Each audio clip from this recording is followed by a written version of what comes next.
할렐루야. 앞뒤 옆에 계신 분과 인사 나누겠습니다. 잘 오셨습니다.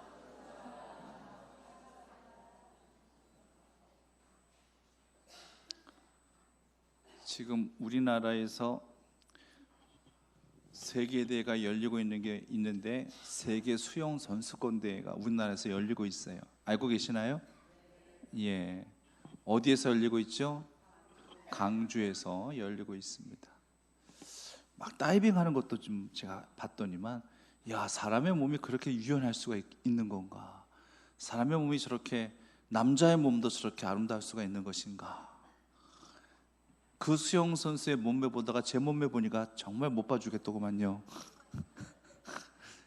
저 선수에 비하면 나는 뭔가라는 그런 생각이 또 들면서, 또 종목 중에서 수구가 있어요. 수구. 물속에서 하는 축구라고 봐야 되나요? 그렇죠. 물속에서 하는 축구 있잖아요. 그렇게 생각하시면 되겠어요. 수구가 있는데 피구는 아니고, 예, 피구는 아닌 것 같고, 그 피구는 사람을 맞춰야 되는 거잖아요. 그렇죠?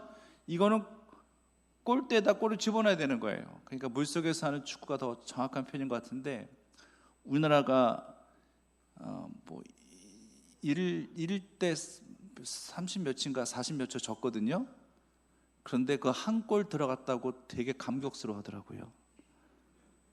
그러니까 지기는 1대 30 몇인가 40 몇 초 졌는데 한 골 들어갔다고 막 감격스러워서 눈물까지 흘리면서 그 한 골이 뭐라고. 그 전에는 또 유럽의 헝가리인가 아주 잘하는 팀하고 붙어가지고 그때는 몇 대 몇으로 졌는지 아세요? 64대 빵. 아니 이게 무슨 64골을 먹고 한 골도 못 집어넣은 거예요? 이게 무슨 팀이 이런가 싶은 생각이 들어요. 지금도 잘 이해가 안 가. 직접 보지 못했기 때문에. 아무리 못해도 어떻게 64골을 먹고 어떻게 한 골도 못 집어넣는가. 근데 그게 실력 차이겠죠. 그게 실력 차이일 거예요. 그리고 두 번째 게임에서 드디어 첫 골을 넣었다고 언론에서 대서특필을 하더라고요. 역사적인 장을 열었대요. 한 골 넣었는데 역사적인 장을 왜? 그게 처음이니까. 뭐든지 최초니까. 그래서 첫 골을 넣은 그 선수는 아마 여자 이 수구 역사상 영원토록 이름이 아마 기념이 되어지겠죠. 이름은 잘 모르겠지만은 그 한 골을 만들기 위해서 많은 콤비 플레이가 있었을 때도 있잖아요.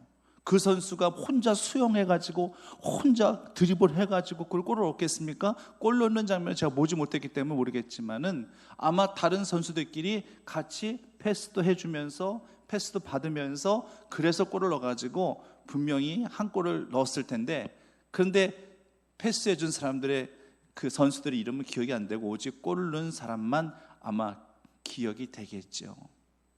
사사시대 역사는요, 사사 한 명만으로, 사사 한 명이 모든 온천하 이스라엘 백성들을 전부 다 다스리는 그러한 사건으로, 왕이 없었기 때문에 사사가 왕도 해야 될 것이고 제사장 역할도 해야 될 것이고 뭐 선지자 역할도 해야 될 것이고 1인 3역 4역을 다 해야 됐을 것이다 생각하시겠지만 절대적으로 그런 건 아니에요.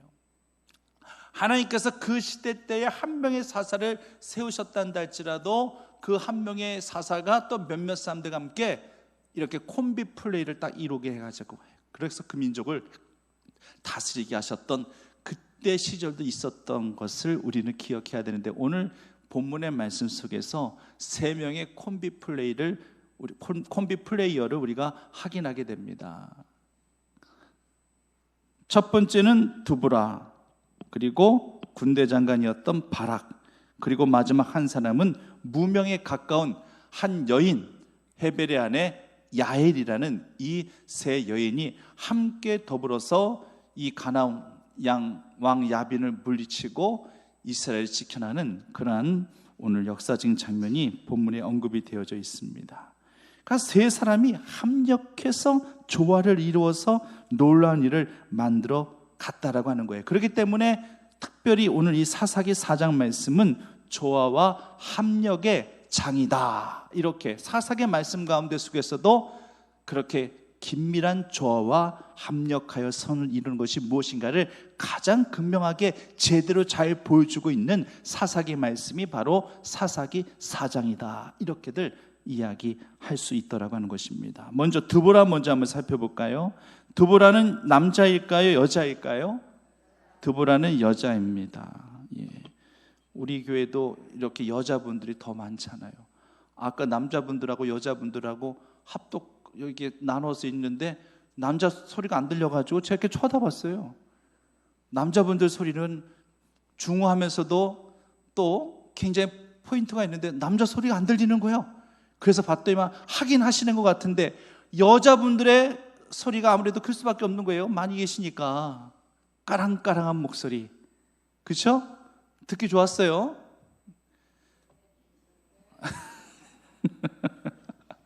뭐 예소리 들으려고 말씀드린 것은 절대 아니고요.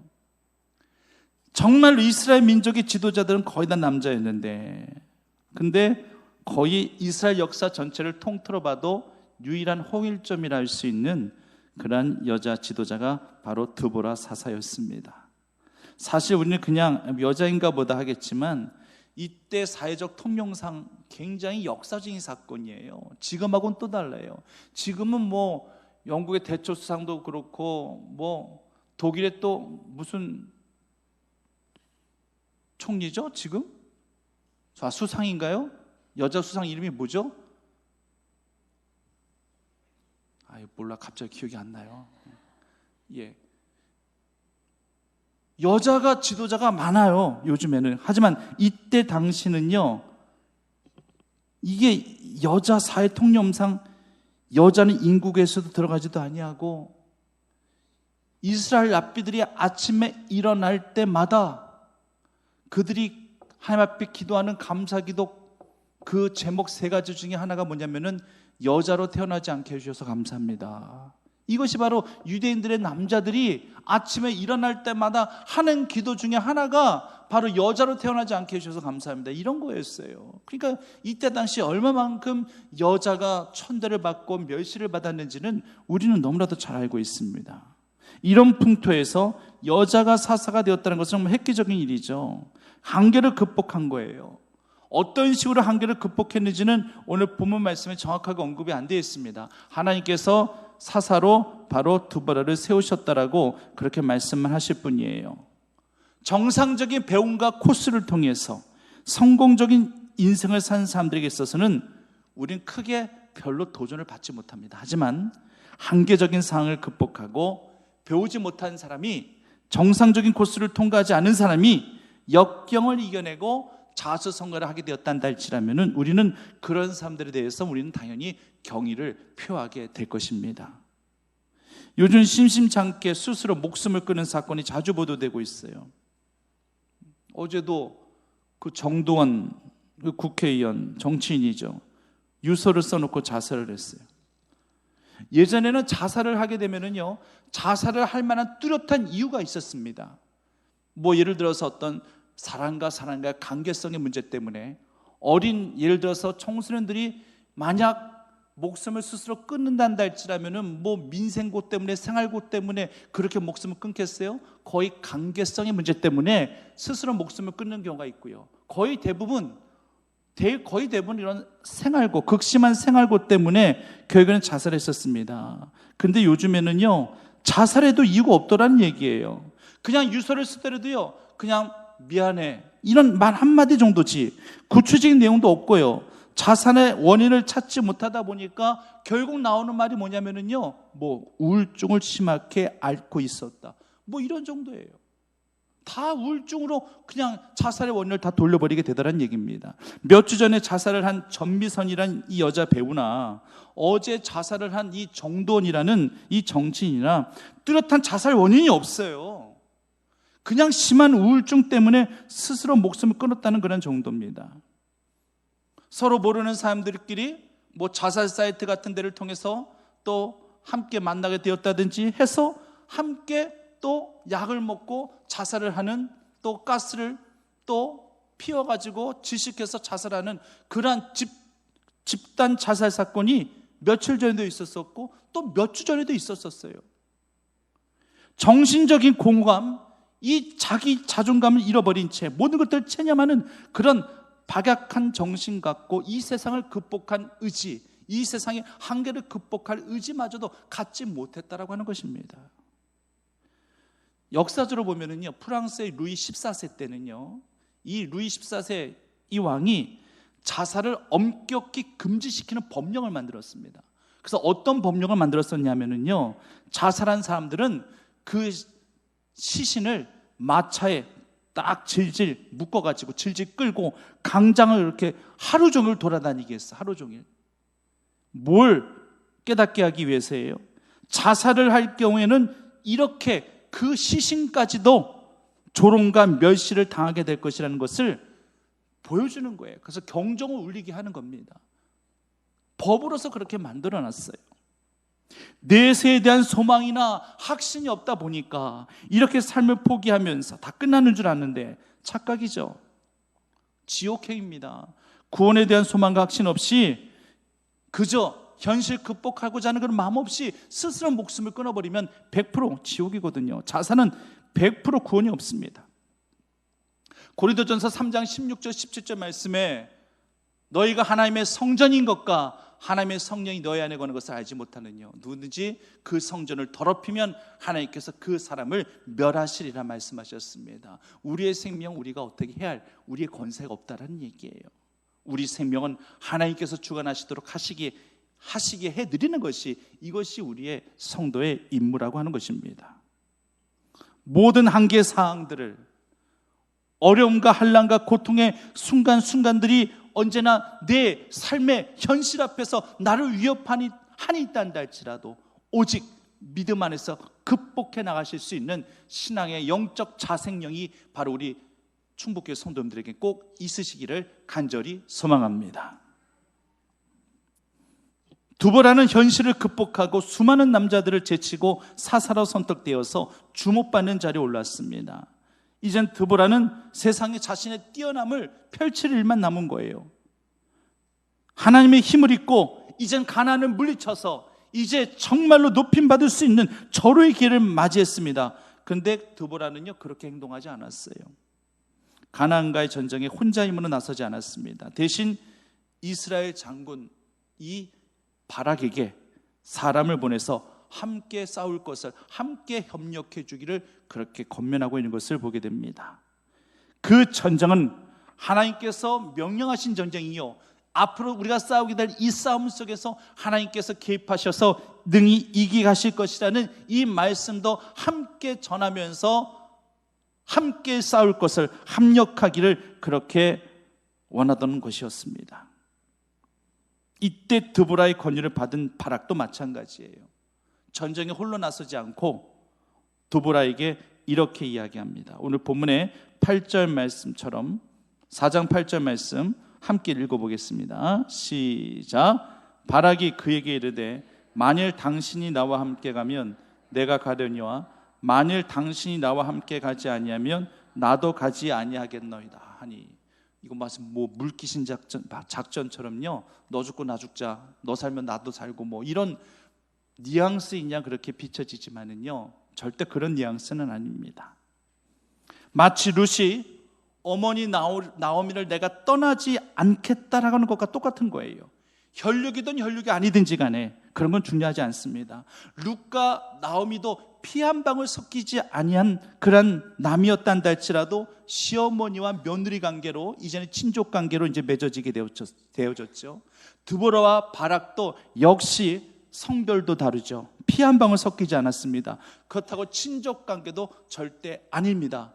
그리고 그 이전부터 뭐 막역한 사이였다든지 그것은 정확하게는 알 수 없었단다 할지라도, 그렇다고 그렇게 막 뜨거운 그런 어떤 이 막역한 관계성 가운데 속에서 그런 사이는 아니었던 것으로 보여집니다.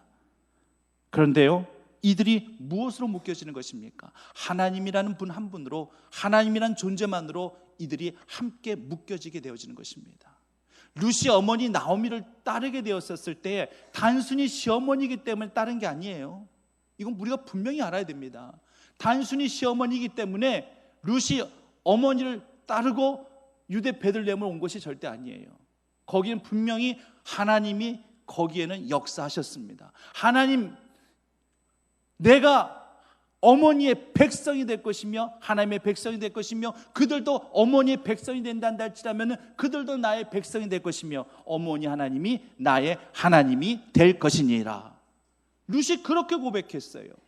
단순히 시어머니를 따라간 게 아니라 시어머니를 믿고 시어머니 통해 살게 된 이 하나님을 내가 절대 포기할 수 없기 때문에 하나님을 내가 따르겠다라는 그런 고백과 함께 더불어서 바로 시어머니를 따라 베들레헴으로 오게 되었던 것입니다.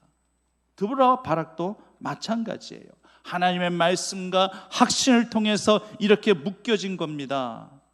어찌 보면 이 모든 것도 동업자 정신이라고 하는 것이 바로 이런 것일런지도 모르겠어요. 근데 언제든지 동업자 정신은 깨질 수 있는 거예요. 어제 자살한 이 정도원 씨도 뭐 아시는 분 다 아실 거예요. 우리 남자분들은 이명박 대통령 측근의 사람이었죠. 이명박 대통령을 대통령 만들기 위해서 무단히 많이 노력했고 그 캠프에서도 굉장히 노력을 많이 했죠. 그래서 또 대통령이 되었었고 그 정무 부시장까지 하면서 그 다음에 뭔가 자신에게 있어서 모든 권력에 대한 욕심을 다 갖고 있잖아요, 정치인들은. 근데 그 권력에 투쟁해서 자기가 좀 뒤로 물러나게 되면서 동업자 정신이 깨져버린 거예요. 그래서 어느 순간 이 이명박 대통령에게 오히려 더 부담스러운 존재로 그렇게 드러나게 되더라고 하는 것입니다. 몇 달 전 TV 토론에서도 그렇게 나와서 토론하는 것을 제가 유심히 보고도 했었거든요. 그런데 그냥 스스로 목숨을 이렇게 끊어버린 거예요. 정치인들은요 정말 줄타기 잘합니다. 매 순간마다 노선을 바꾸고 어느새 동지가 적이 되기도 하고 적이 동지가 되는 그런 불편한 관계가 또 만들어지기도 하고 모든 것들이 다 이 정치 역학 구조 때문에 그런 거예요. 정치적 야욕과 욕심 때문에 결국 이렇게 되는 것입니다. 한 번 해병은 영원한 해병이란 말이 있죠. 우리 교회 벌써 해병대 출신 장로님도 2분하고 안수 집사님 1분이에요. 해병대는요 분명한 서열입니다. 모든 것들은 다 기수로 말해줍니다. 기수로 서열이 다 매겨집니다. 저는 별로 기수 같은 거 별로 안 좋아하는 사람인데 학교에서도 꼭 너 몇 학번이야 이거 먼저 물어봐요. 나이 먼저 물어보는 게 아니라 몇 학번이냐고 먼저 물어봅니다. 학번을 통해서 기수를 정하고 학번을 통해서 서열을 정하는 그러한 친구들이 분명히 있습니다. 서열을 가르든 안 가르든지 간에 무엇 때문이라 한다 할지라도 그것이 매개가 돼가지고 염납할 수 있단다 할지라면 하나 될 수 있단다 할지라면 그건 감사한 일이 될 것입니다. 우리 모두는 주님 때문에 연합된 존재임을 믿습니다. 예수 그리스도 포도나무 대신 그 예수 그리스도 그분의 몸에 붙어있는 가지인 우리들이 오직 우리는 그리스도의 포도나무 된 그 연합된 그 가지된 그 존재성을 가지고 우리는 늘 하나됨을 추구하며 삶을 살아가야 되는 연합해서 나가야 되는 하나님의 자녀들이라는 사실을 우리는 분명히 하셔야 된다는 얘기예요. 여러분들에게는 동지가 있어야 됩니다. 기도 동지가 있어야 될 것이고요. 늘 함께 기도할 수 있는 기도 동지가 있다고 하는 것은 너무나도 감사한 일인 것이고 만감함이 잘 통해서 언제든지 만나서 함께 삶을 나누고 식사도 차도 같이 하면서 교감할 수 있다는 것도 정말 감사한 일인 것이고 주님 때문에 만나게 하신 이 소중한 인연에 늘 감사하면서 언제나 힘있게 더욱더 마음과 마음을 나누시면서 동력하실 수 있는 그런 믿음의 종들이 되시기를 간절히 원합니다. 믿음의 동력자들을 여러분들이 꼭 만들어 가실 수 있어야 된다고 하는 거예요. 누군가가 내게로 와주기를 바라지 마시고 내가 먼저 정말 그분에게 친근한 믿음의 동력자가 되기를 원하면서 기도의 동력자가 되기를 원하면서 함께 기도의 제목도 함께 나눠 가시면서 그렇게 또 때에 맞춰서 예배에 참석하자 또 기도의 모임에 참석하자 그렇게 함께 또 대화를 통해서 함께 신앙 안에서 믿음 안에서 모도질 수 있는 그런 연합된 공동체가 우리 충북교회에서 더욱더 불타오를 수 있기를 간절히 소망합니다. 드보라와 바락 이 바락과 드보라 두 사람은 함께 동력하기를 함께 일하기를 원했습니다.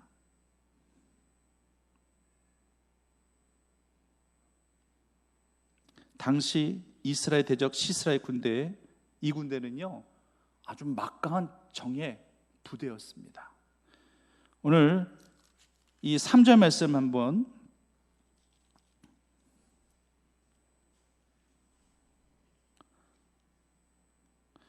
야빈 왕은 철병거가 몇 대가 있대요? 900대랍니다. 900대. 그러니까 지금 말로 표현하면은 탱크라고 보시면 돼요. 탱크가 900대 정도 있다고 생각하시면 되는 거예요. 그렇다는 할지라도 이스라엘 백성들에게 있어서는 철병거가 있었을까 없었을까요? 하나도 없었어요. 한 대도 없는 거예요. 그러니까 지금 말로 표현하면 이스라엘에게 있어서는 탱크 한 대도 없는 거예요. 근데 지금 이들에게 있어서는 야빈 왕에게는 900대가 있어요. 이게 싸움이 되겠냐고요. 이게 이스라엘은요 아직 이 철기 무기가 들어오지 않았던 때입니다. 그 이후에 사무엘상 13장 말씀 19절 말씀 이야기 보시게 되면은 사울 왕 때까지도요 철기가 없었어요. 철기가. 그렇기 때문에 그때 당시도 사울과 요나단 외에는요 칼이 없었다라는 그런 말씀이 나옵니다. 그러니까 칼조차도 이스라엘 백성들 군사들 다 한 자루씩 다 손에 쥐어주지 못한 거예요. 그나마 그렇게 칼도 그렇게 귀한 거예요. 그래서 사울이나 요나단이나 몇몇 사람들에게만 그 칼이 그렇게 손에 쥐어진 것이고 나머지는 뭐 갖고 싸우는지는 저도 잘 모르겠어요. 무기 같지도 않은 물건 갖고 그렇게 싸웠겠죠. 물론 이스라엘 백성들의 그런 전쟁이라고 하는 것은 전혀 무기에 전혀 상관이 없죠. 하나님께서 승리하게 하신 것이니까. 그렇단다 할지라도 육신적으로 안목으로 봤었을 때는 이건 말도 안 되는 거예요. 철병거가 900승이나 되었었던 가나안 왕 야빈하고 한 대도 없는 이스라엘 백성들, 칼자루조차 제대로 손에 쥐어지지 못하는 이 이스라엘 백성들과의 이 같은 싸움, 이거는 정말 누가 본단다 할지라도 하나마나 한 그런 싸움인데 결국은 하나님이 이기게 하시지 않습니까?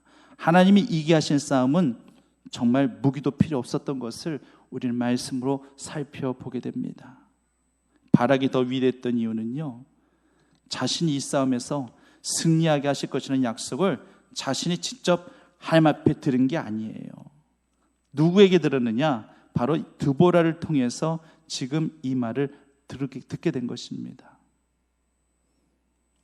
오늘 이 7절 말씀에 보면은 내가 야빈의 군대 장관 시스라와 그의 병거들과 그의 무리를 기송강으로 이끌어내어 내게 이르게 하고 그를 내 손에 넘겨주리라 하셨느니라. 이 말을 드보라를 통해서 이 바락이 듣게 된 것입니다. 바락이 직접 하나님의 선명한 음성을 들었단다 할지라면 더 확신할 수 있었겠지만은 그래도 건너 들은 것뿐인데도 불구하고 바락은요 거기에 그대로 순종으로 그렇게 반응을 하게 된 겁니다. 바로 이게 바락의 위대함이에요.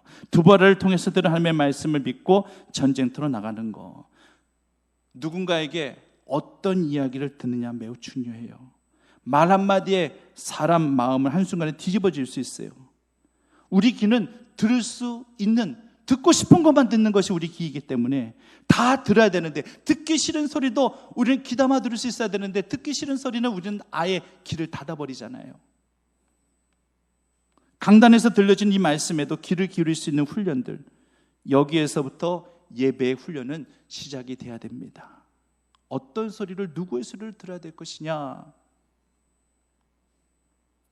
저희 큰아들이 있습니다마는 이 아이가 한 몇 주 동안은 저녁을 안 먹더라고요. 그래서 하루에, 그럼 너 몇 끼만, 하루에 한 끼 먹는데요. 그래서 야, 이건 너무한다. 어떻게 하루에 한 끼를 먹냐. 한 끼를 먹으니까 속이 너무 편해서 좋대요. 근데 둘째 아이는요, 하루에 4-5끼를 먹어요. 한참 먹는 아이다 보니까 이 두 아들 사이에 낀 나는 제가 상당히 애매하더라고요. 그래서 좀 둘째 아이는 또 야식을 한 10시, 11시 넘으면 항상 야식을 먹어요. 또 얘가 자꾸 꼬셔요, 저를. 아빠 같이 드세요. 이게 얼마나 맛있는 건데요. 라면 한 그릇을 끓여도 왜 이렇게 또 맛있게 잘 끓이는지, 그렇게 맛있어 보이는지. 한 젓가락 먹는다고 해놓고서 한 젓가락만 먹게 돼요. 2-3 젓가락 또 먹게 되고. 근데 큰아이는요, 요동함이 없어요. 안 먹더라고요. 제가 꼬셔봅니다. 야, 먹어. 한 끼 먹어도 쓰러지 못해. 에이, 아빠 이거 갖고 쓰러지는 안 쓰러져요. 염려하지 마세요. 어떨 때는 큰아들 말을 듣고 안 먹을 때도 있었어요. 근데 그 다음날부터는 힘들더라고. 그래서 그때부터 둘째 아들 말을 자꾸 듣기 시작하면서 먹고 잤더니만 후회했을까 안 했을까요? 큰아들 말을 들어야 되는데, 큰아이 말을 들었어야 되는데, 작은아이 말을 듣고 근데 작은아이를 내가 뭐라고 탓할 수도 없어요. 내가 그것을 절제하지 못한 내 잘못이지 둘째 아들은 아빠 드세요. 맛있어요. 이렇게 얘기한 것뿐이에요. 근데 큰아들은 한번 딱 마음을 먹으니까 안 먹더라고요. 그래서 요즘에 얼굴 볼살이 저렇게 빠졌어요. 그래서 누군가가 그러더래요. 잘생겨 보인다고. 볼살이 빠지니까. 작은 아이의 이야기를 듣든 큰 아이의 이야기를 듣든 이런 경우는 별 갈등이 없어요. 고민도 안 돼요. 그러나 우리가 하나님의 음성을 들어야 될 때에, 하나님의 음성이 들어야 될 그 타임, 그 시점에 사탄의 소리도 함께 들려지게 되어질 때에 우리는 분명히 이때는 진정 사탄의 소리는 귀를 닫아버리고 하나님의 소리에만, 하나님의 음성에만 늘 귀 기울일 수 있는 그러한 훈련들을 더욱 해나가실 수 있는 믿음의 자녀들이 다 되시기를 간절히 바랍니다. 세 번째 사람은 야일이라는 여인이에요. 그래서 이제 이 전쟁이 벌어져가지고 이제 거의 이스라엘이 승리 직전까지 왔습니다. 근데 시스라가 싸움에서 패해서 도망을 쳤는데 하필이면 이 야엘이라는 이 여인의 집으로 도망을 쳤습니다.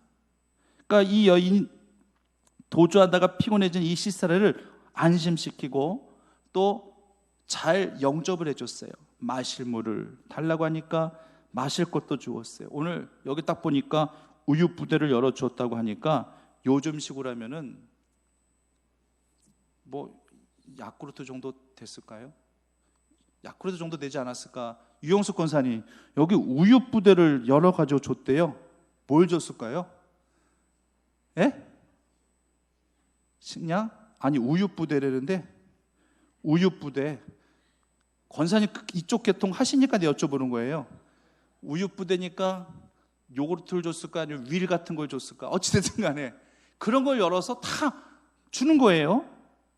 그리고 이제 어느덧 배가 부르고 또 야엘이 이렇게 호의를 받게 되다 보니까, 이 시스라가 호의를 받게 되다 보니까 이제 마음을 놓는 거예요. 안심하는 거예요. 그래서 이제 이내 고난 잠이 듭니다. 이때 헤벨의 아내 야엘이 장막 말뚝을 치하고 손에 방망이를 들고 그에게 가만해서 말뚝을 그의 간자놀이 이마 쪽에, 머리 쪽에 그냥 박아버린 거예요. 그래서 말뚝이 시스라의 이마를 뚫고 땅에 박혔다라고까지 오늘 본문에서 언급하고 있습니다. 이런 시스라가 살겠어요? 당연히 죽죠. 머리에다가 이마에다가 간자놀이에다가 그냥 말뚝을 그냥 박아버린 겁니다. 정말 여자들 무섭습니다. 어떻게 이럴 수가 있지? 한간을 떠들게 했던 이 고유정 사건 아시나요? 예, 고유정 사건. 하필 이 사건도 청주에서 일어나는 바람에 청주 상당 경찰서가 이 사건을 맡고 있더라고요. 남편을 죽여가지고 시신을 바다와 육지 등등의 세 곳에 나눠서 그래 유기를 시켰다는 거예요. 그럼 뭘 의미하는 겁니까? 남편 죽여가지고 어떻게 했다는 얘기죠? 토막 냈다는 얘기예요. 토막을 냈다는 거예요. 그렇기 때문에 세 군데다 그렇게 나눠서 유기를 시켜버리죠. 찾지도 못합니다. 지금 바다에 지금 빠뜨렸는데 지금 어떻게 찾겠습니까? 지금 정말 무서운 세상이에요. 아들까지 목 졸라 질식시키지 않았을까라는, 정확하게 지금 어떻게 범인이 잡힌 건지 입증된 건지 잘 모르겠는데요. 정말 이맘때쯤 되면은요, 남편들이 아내한테 잘해야 될 것 같아요. 헤벨의 아내 이 시스라도요, 이 행위만 본다면 너무나